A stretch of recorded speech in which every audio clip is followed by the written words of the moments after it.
अस्सलाम वालेकुम नाज़रीन, मां आहियां शुएब अली उमरानी ऐं तव्हां ॾिसी रहिया आहियो BR टाइम न्यूज़। सभ खां पहिरियां शामिल कंदासीं हीअ रिपोर्ट। हमज़ा शहबाज वज़ीर आला पंजाब मुंतखब।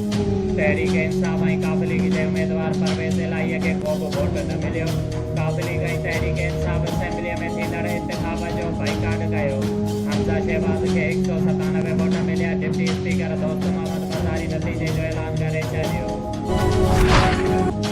पंजाब के नए वज़ीर आला पंजाब के इंतखाब में असेंबली मैदान जंग बढ़ी वही।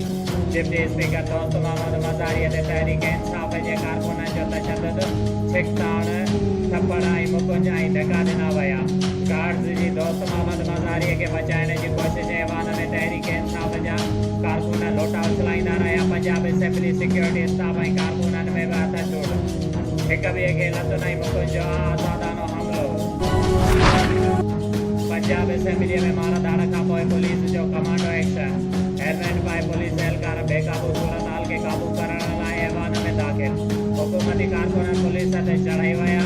धिका ॾिना। कुझु एहलकारनि खे ॿाहिरि बि कढियो वियो। 3 कारकुननि खे गिरफ़्तार बि कयो वियो। पंजाब असेंबली में तशद्दुद सां परवेज़ इलाही ज़ख़्मी बांह ते प्लास्टर लॻायो वियो। ऑक्सीजन मास्क लॻाए महफ़ूज़ जॻह ॾांहुं मुंतक़िल कयो वियो। परवेज़ इलाही चयो त नवाज़ शरीफ़, शहबाज शरीफ़ ऐं हमज़ा शहबाज जे चवण ते उन्हनि ते हमिलो कयो वियो। हुन चयो त उहो उन्हनि जो प्रोटेक्शन ऑर्डर कंदो रहियो आहे। उन्हनि खे अॼु उहो सिलो ॾिनो वियो।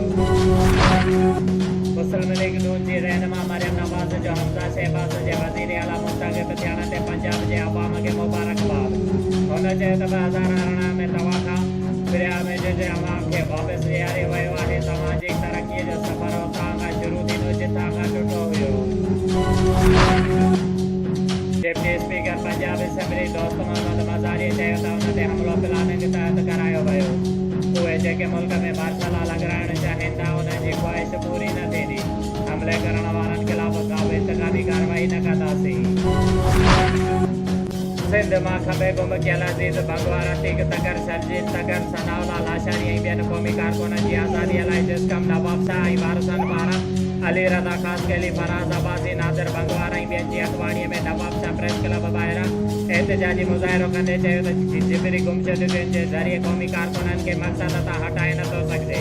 हुन चयो त जिबरी गुमशुदगियूं गैर क़ानूनी ऐं गैर इख़लाक़ी अमल आहे जेके फौरी तौर ते बंदि कयूं वञनि। उन्हनि मुतालबो कयो त खंबे गुम कयल अज़ीज़ भगवान अतीक तगर, शर्जील तगर, सनाउल्ला लाशानी ऐं ॿियनि क़ौमी कारकुननि खे आज़ादु कयो वञे। मुमताज़ दानिश्वर ऐं मुहक़िक़ नवाब ज़ैनुल ग़ारी चयो त मोहम्मद बिन क़ासिम सिंध जो मौसन आहे जंहिं न रुॻो सिंध मां गुज़रंदड़ काफ़िलनि खे जंहिं में औरतूं बि शामिल हुयूं राजा दायर जे ज़ुल्मनि खां बचायो, बल्कि पंहिंजे हुस्न इख़लाक़ ऐं आला किरदार सां सिंध जे अवाम खे पंहिंजो बणायो। जंहिंजी हद कराची खां मुल्तान ताईं हुई। हू क़ुरान सोसाइटी नवाब शाह पारां बाबुल इस्लाम जे हवाले सां हिकु निजी स्कूल में सदारती ख़िताब कंदे चयो त उन जी वजह सां सिंध जे माण्हुनि तेज़ीअ सां इस्लाम क़बूल कयो। हुन चयो त सिंध पाकिस्तान ठाहिण में बुनियादी किरदारु अदा कयो। सभ खां पहिरियों सिंध असेंबली पाकिस्तान सां इंसाफ़ जे करारदाद मंज़ूर कई। हितां जा माण्हू इस्लाम ऐं पाकिस्तान सां वफ़ादार मोहबत कनि था।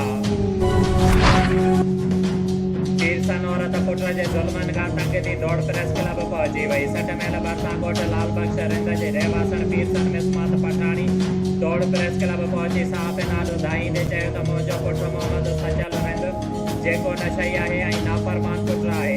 मूंखे ऐं मुंहिंजे 2 पुटनि जिन में मुहर्रम अली, गुलाम अली, महबूब अली ऐं माशूक अलीअ खे मौतमार धमकियूं ॾेई रहियो आहे त मां तव्हांखे मारे छॾींदुसि। असां 60 मैल पुलिस वटि वियासीं पर को बि दादरसी न थी। असांजो मुतालबो आहे त हुनखे गिरफ़्तार करे सख़्तु सज़ा ॾिनी वञे ऐं असां सां इंसाफ़ कयो वञे। जॾहिं त ॾोहारी क़िस्म जे माण्हुनि सां वास्तो आहे। हाणे मुंहिंजो पुटु मोहम्मद सचल सां को बि वास्तो न आहे। लातालुकीअ जो इज़हार कयां थी। 68 मोरी भरिसां ॻोठ सैयद नूर अहमद शाह में भील बिरादरीअ जे 2 पोरियतुनि जे झूपड़ियुनि खे बैटरीअ जी तारुनि मां ओचितो बाहि लॻी वई। बाहि लॻण सबबि 2 पोरियतुनि चेतन भील, दीवान भील जूं झूपड़ियूं सड़ी रख थी वियूं। झूपड़ियुनि में सेटल भील बिरादरीअ जे घर भातियुनि जो ओचितो अखि खुली वई। पोरियत बाहि ॾिसी पंहिंजा सिर बचाए ॿाहिरि निकिता। जॾहिं त बाहि लॻण सबबि झूपड़ियुनि में पियल हंध बिस्तरा ऐं न्याणीअ जे दाज समेत ॿियो क़ीमती सामान बि सड़ी राख थी वियो। जॾहिं त भील बिरादरीअ जे माण्हुनि पंहिंजी मदद पाण बाहि विसाई जॾहिं त मुतासिर चेतन भील ॿुधायो त असां पंहिंजी झुपड़ियुनि में सुता पिया हुयासीं त उते तो गुज़रियल छंछर राति जो 1 वॻे धारे देर सां असांजी झुपड़ीअ खे बैटरीअ जी तारुनि में बाहि लॻी वई। असां घर मां सिर बचाए ॿाहिरि निकिता।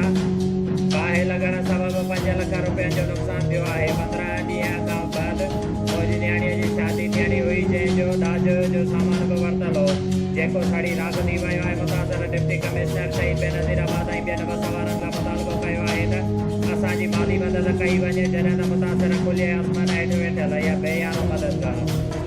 शोएब अली उमराणीअ खे ॾींदा इजाज़त। वधीक ख़बरुनि ऐं अपडेट्स लाइ ॾिसंदा रहो BR टाइम न्यूज़।